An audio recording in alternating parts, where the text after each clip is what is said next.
You know, I want to say something to you. The stuff that you guys are saying to me, all of you popping in with contributions like that are really, frankly, astonishing me, because you're saying stuff that's so profoundly correct that I'm wondering what the hell I'm doing in the room. You have really got this material fairly well, if not very well. And I'm not trying to pander to you, I'm just telling you I'm really impressed with the stuff I hear coming back at me. It's like, wow, it makes me feel so good to know, gosh, this material has really gotten across, and people are understanding it. Now, we must not delude ourselves, however, into thinking that because it's understood so well by the people around the table, that it is in fact understood that well by the people outside this room, because it's not. That's your job. That's your opportunity.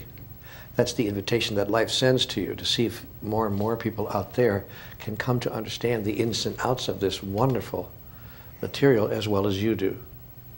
Because if they did, you know, we'd have a very, very healthy world. And that last observation is in fact profoundly correct. That's the cosmological approach to it for sure. When God separated us, and I'm going to make it a more definitive statement, because God never really did separate us except in the illusion. When God differentiated us, which is an entirely different experience, but when God differentiated us, you know, male and female created He them, fast and slow, up and down, left and right, big and small, you know, when God differentiated everything, when God differentiated itself into its million and cajillion different parts, God created in that moment, of course, relationship, so that each of the differentiated parts could know itself in its own experience.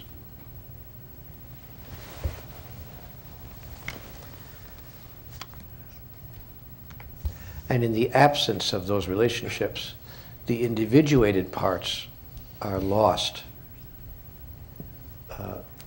They have no ground of being.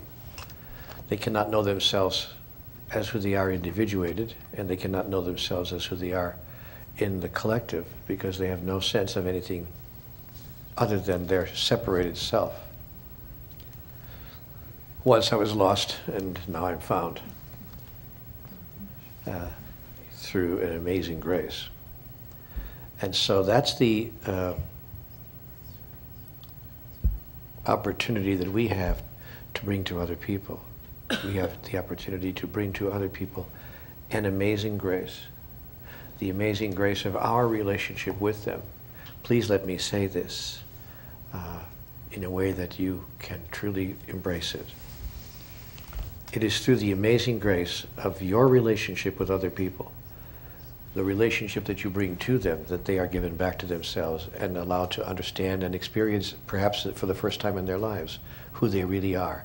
That when you meet any new person, you may not have thought about it this way heretofore, but to know from this day forward that when you meet any new person, the bellman at the front desk, the cop on the corner, the lady behind the counter in the ice cream store, whoever it is that you've just met, you are bringing them and have the opportunity to present to them the gift of relationship. That is, how you relate to them will tell them who they are and bring them an experience of themselves, unless it does not. That's what stops me from becoming angry anymore with the waiter downstairs, you know, as an example, who doesn't bring the food fast enough or something isn't right. But I realize it's, in the end, it's not about the food. It's not about the level of the service. It's not about, you know, anything other than the relationship I am forming with that other human being and the purpose of it, that I bring them the gift of that relationship as a means of their understanding experientially who they really are. In connection with that, I would like to make the following observation, and this is something you may wish to write down.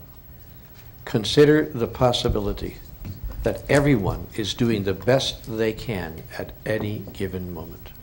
And that's a profound and important possibility to consider when the waiter comes 3 minutes late with the food and it's cold, or when the guy bumps into you in the parking lot backing out of his parking space and crunches your fender, or when your spouse lets you down by letting you know that they've been having an affair for the past 4 months. I mean, my point is, in the moment of offenses large and small, if you are willing to have the charity to consider the possibility that everyone is doing the best they can at any given moment, your whole life will change.